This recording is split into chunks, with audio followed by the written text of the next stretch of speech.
Humming on.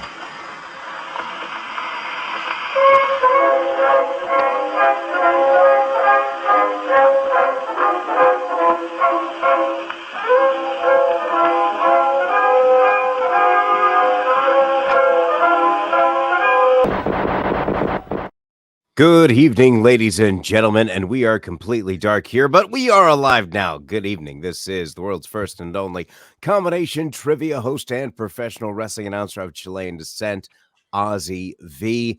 And always with me on this program, that being Wound Farce. Sorry, a little off there because of the intro, which is a little fade to back production issue. That's Todd's department. I apologize, but welcome to Wound Farce, where we review and discuss your and our favorite comedy films. As I was about to say, also with me on this program, as always, is world's famous juggler Greg Larson. How you doing, Greg?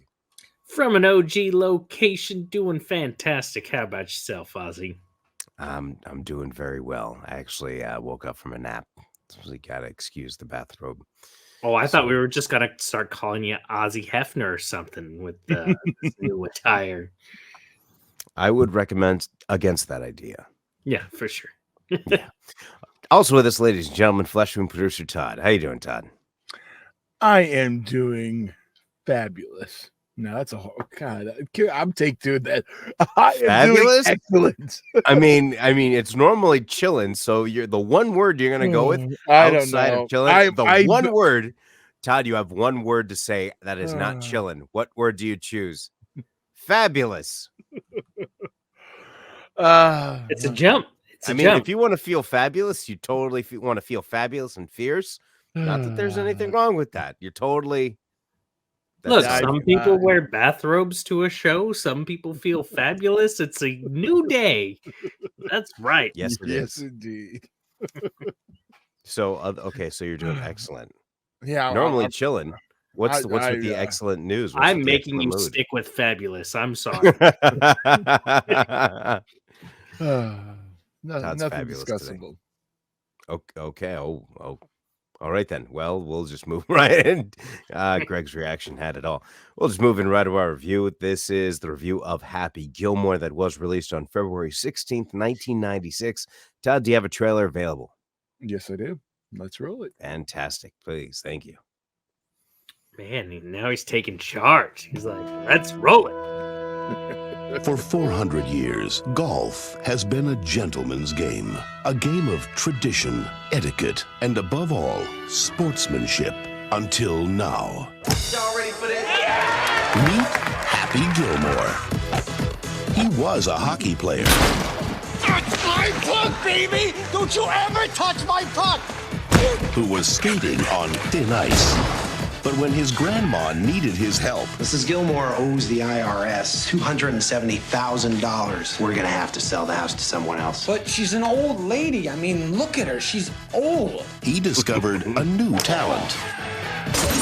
The house is like 400 yards away. That's unbelievable. Now he's going from the rinks... Step right up, folks. See if you can outdrive the amazing golf ball whacker guy. ...to the links. Hey, where you going with those clubs, punk? I'm your caddy. He's gonna be on the tour. That's super. He's got the swing. He's got the drive. He shoots, he scores! He's got the balls. Oh, God, that hurt a little, but I'm all right. Quite a large and economically diverse crowd here at the Invitational. I guess it's the new tour sensation, Happy Gilmore. Hey, if I saw myself in clothes like those, I'd have to kick my own ass. And while he's trying to keep Granny out of the rest home... I'm telling you, this place is perfect. You're gonna make friends in no time.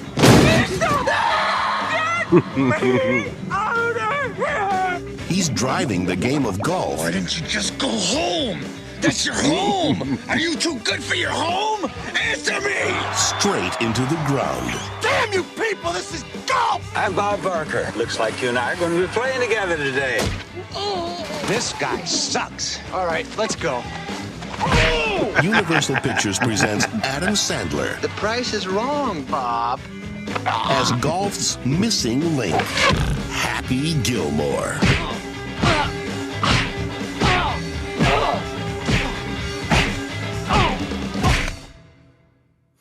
That was the trailer for Happy Gilmore, again released on February 16th, 1996, rated PG-13 with a runtime of 92 minutes, written by Adam Sandler and Tim Harley, same writers for Billy Madison, and this is directed by Dennis Dugan, starring Sandler himself, Christopher McDonald, and Julie Bowen.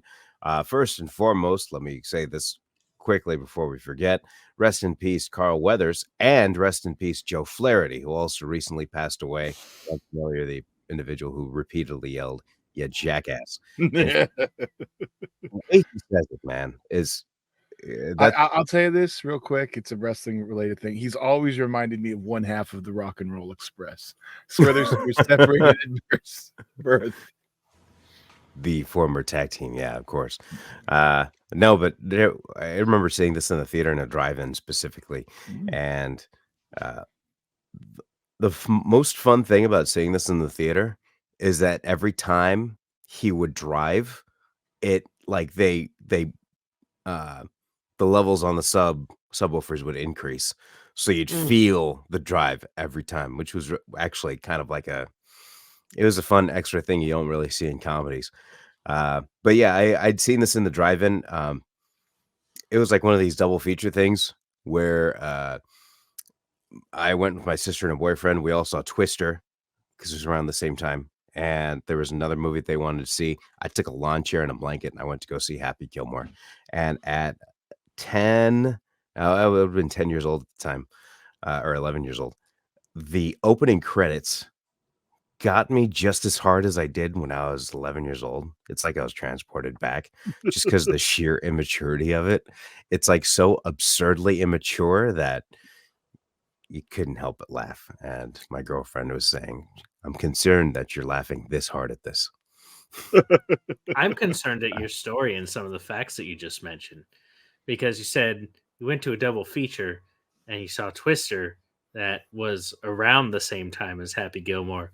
But I beg to differ and say it was at the same time as Happy Gilmore if you saw it during a double feature.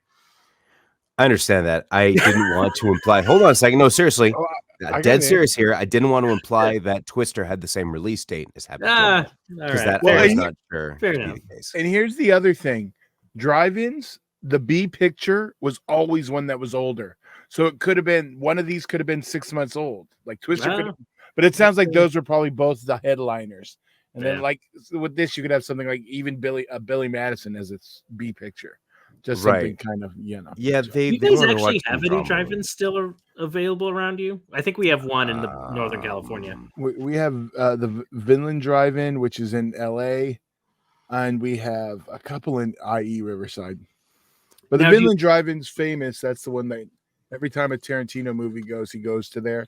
Like one of the times I went there, I rented to Zoe Bell from Grindhouse, The Star. She actually had to give us a jump.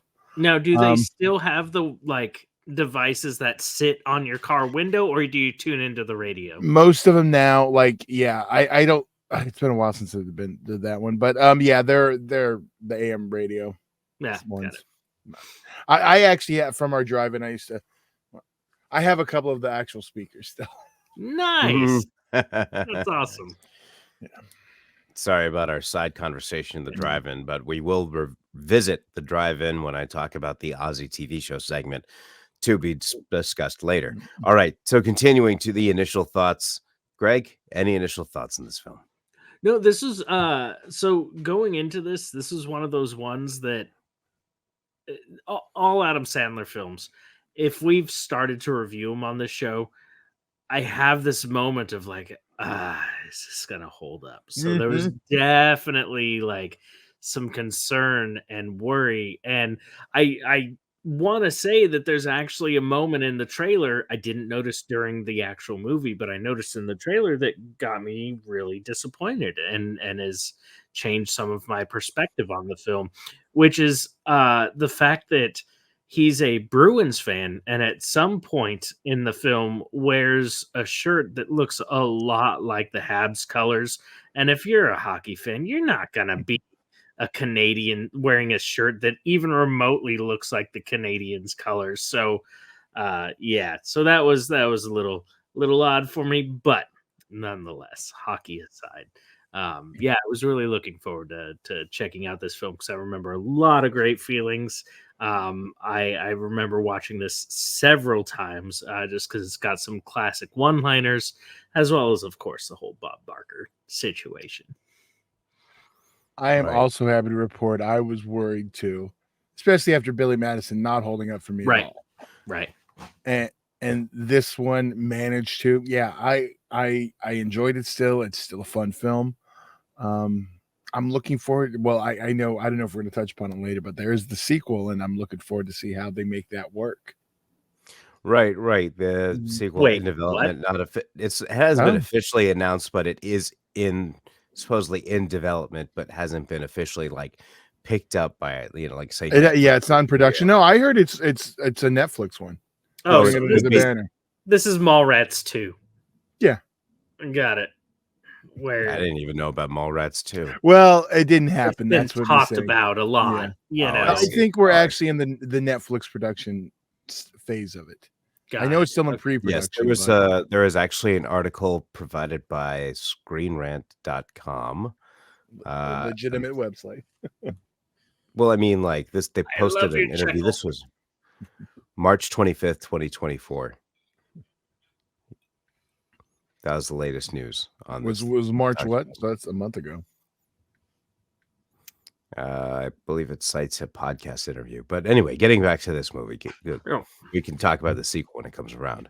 But in terms of this, I think what kind of helped it stay fresher or tolerable versus Billy Madison was that it had a classic sports story to it in its background. Kind of reminds you a little bit of Caddyshack.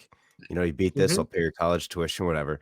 But if you look at the story on paper, it's more intriguing than what happened in Billy Madison, because for a sport like golf, when everybody's calm and everything's quiet, to introduce that chaotic element of like that Adam Sandler character where he's loud and the fact that it's an interesting also dynamic to have him excel at one aspect of the sport and then just be terrible at the other aspects for it. But it would make sense for a hockey player that can shoot, but he can't skate, he can't do anything else, to see what his transition would be like in golf. So I felt that being an interesting story that could actually serve as something to keep somebody's interest that isn't just a 90-minute string of jokes. It's like your best way to describe it is you're taking golf and just inserting the 90s in one person into golf, and like everything, the loud, the obnoxious, the punching people in the face for no reason. It's just like, here you go. This is what it's like if you add it to golf. Which is why we should do Goon. Yeah, I have not watched it. I hear nothing but good things. I'm holding off on watching it now. All right. Okay, we have the Stanley Cup coming up. We'll cross that bridge when we get to it. But going into these favorite movies or favorite moments of the film, like I mentioned, like when I was a kid, the opening credits when he's pretending like everything is a penis, I remember like as an 11-year-old kid, like just absolutely losing it. And unfortunately, still at this age, I lost it just as much, which doesn't make me look all that mature, but still, those opening credits were just a blast for me. I think it just reminded me to that time of being in the drive-thru. But if I had to pick a moment, when he's cursing on the TV in the background and the golf rep is speaking to Julie Bowen's character, Virginia, says, we can't have this. We need him off the tour. And she's saying, well, let's think about this because now he's popular. Golf needs somebody like this. And the entire time that they're having this discussion, you just hear him cursing continually in the background. And then it gets like one silent point in this conversation. He says, son of a monkeys. And then that absolutely my favorite moment, that one segment right there. Todd? It's one that comes early, but it still made me laugh really hard. And that's just when, he discovers he can golf, but it's very specifically when he's hitting the golf ball and it hits the the wife upstairs, and she comes tumbling off the roof. I couldn't stop laughing on that one. Yeah. That has to Oddly be my enough, the wife has a situation in that scene. Little known outtake is that she also laughed really hard when there was a moment that came early. Oh, sorry, boy. sorry, Oh, sorry, boy. sorry. Uh-huh. It was a stretch there. I apologize. We all saw where you were going.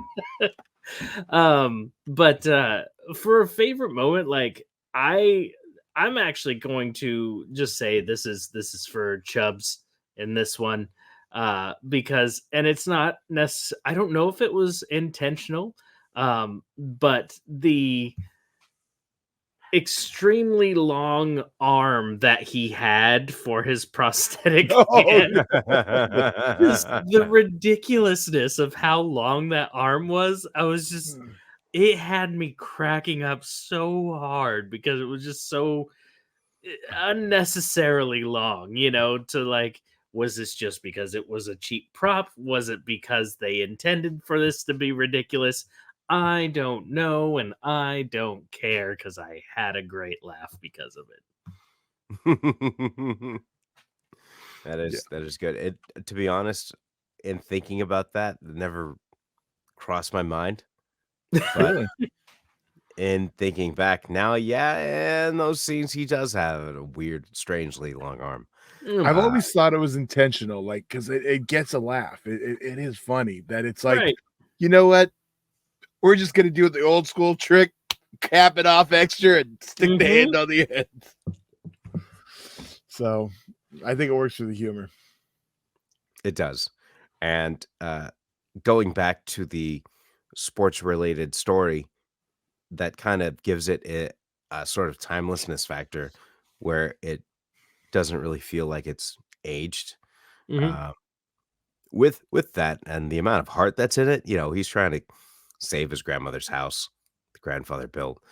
While this doesn't have, it is very front loaded with a lot of the humor, but because I feel it has a strong story, the goal was we can hit him with a bunch of humor in the beginning, and then as we tell the rest of the story, we can just hit jokes as we go. Which I mean is not uncommon, but I think for this particular movie with its particular story, it works to the point where I'm perfectly fine giving it a 5. That's where I'm at with this one. Greg? I hands down, I agree with you. This is a 5. It's got a fun story, great humor. So I just don't see any reason not to give it a 5. Well, Todd might give us one right now. You know what? I was sitting at a 4.5, but you guys talked me up to a 5 because I can't think of anything I didn't Peer like pressure. All right. I did. So yeah, I'm gonna give it a 5 too. All right, ladies and gentlemen, it's 3 5s from us. And if you'd like to check it out for yourself, as of today, April 14th, 2024, Happy Gilmore is available to stream via Peacock or Netflix. So, good chance you might have one of those if you are of the streaming fans. Feel free to check it out. If you have not at all, I would highly recommend at least checking it out once. I mean, even my girlfriend that's out with me, when I asked her what she felt about it, she says, I liked it. I wouldn't watch it again, but I thought it was okay. So at least it's a non-regrettal. Did she have an issue? Because this is one thing I know won't play as well now. When he just randomly beats up the person who was talking a little shit, it's very old school, 90s, like just random violence because let's just punch that for talking shit. And now I got to censor half that. The abruptness of his violent character was a little it was a shock, but I think when she got used to it, I think it was okay. Yeah. No, because it's a very 90s thing. That's why I was just curious. I gotcha. Yeah.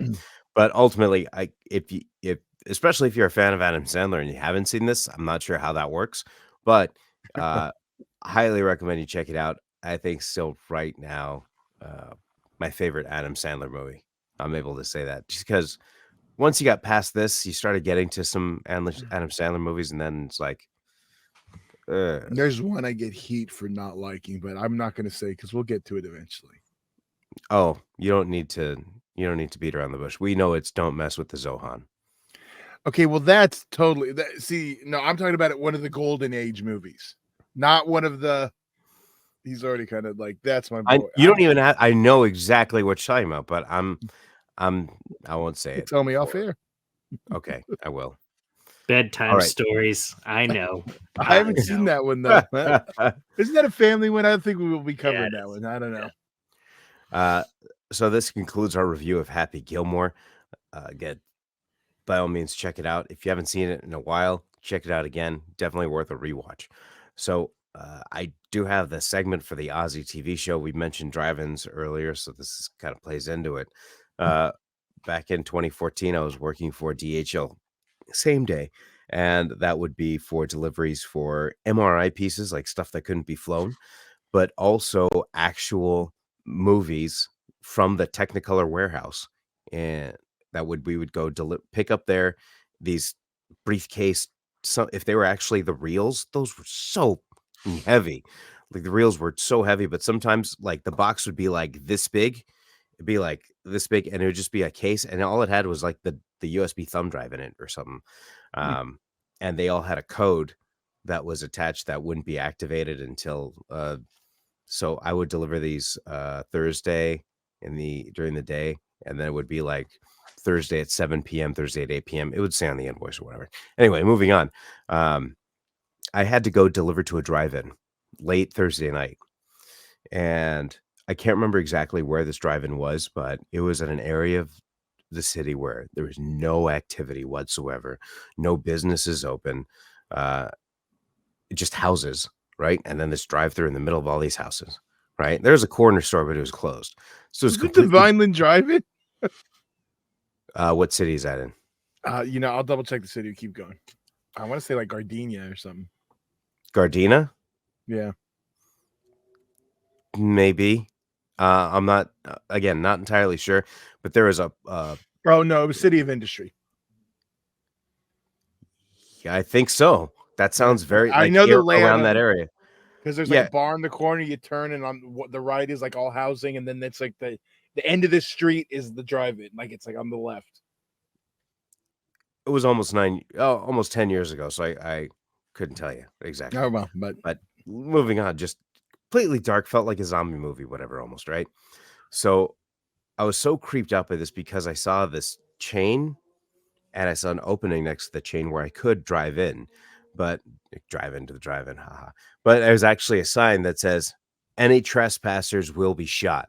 And I'm like, huh.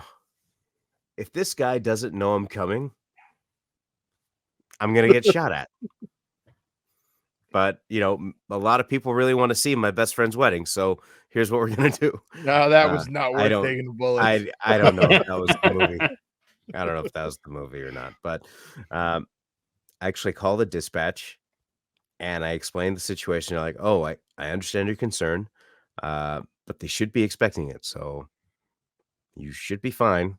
And let me know if there's any issues, i.e., let me know if you've been shot. So I drive the slowest I can through this sign, just waiting to hear a gunshot happen. Did you think you had snipers? I don't know. It just says trespassers will be shot. I am now trespassing. I have to go towards the snack shack because those are the instructions on the waybill. So I'm driving to the snack shack and like slowly, and then all of a sudden I see the light turn on from the inside. It's like a floodlight kind of thing. And I just stop. And I'm just like, I could hear my own breath. And then a guy comes out. He's like, "Hey, are you here with the movie with DHL?" And I was just in my head, I'm like, oh, thank God. Oh, thank God. Because I was already deep enough in the drive-in where he could have easily shot me, disposed of me, and nobody would have known easily. So it was very suspenseful. So when we talked about drive-ins, that's immediately the first thing I thought of. I ended up delivering the movie. I got some popcorn. And I got out of there. That's cool. Yeah. I'm just kidding, actually. Popcorn machine wasn't ready, but I got some sweet red vines. There you go. Yeah. So that was That was a fun moment that I wanted to share. So this concludes this episode of Flesh Wound Farce. We will be back next week with a new episode where it is around the area of 420, so we will be reviewing the comedy Your Highness, starring James Franco and Danny McBride and Natalie Portman. Actually, one that I hadn't seen before, so it'd be interesting to check that out and review and discuss that next week. So do you guys have anything else before you head out for the evening? Any news, anything? Greg, Todd, specifically Todd, any news? No? Episode 4 of UEWUITV on StreamXPW.com will be debuting this week. And then Wednesday we'll have Flesh Wound Horror. All right. Very exciting. And of course, next week we'll be back here with a brand new episode of Flesh Wound Farce. So please check back next week. For world famous juggler Greg Larson and Flesh Wound producer Todd, I'm Ozzy V. You know what, Ozzy?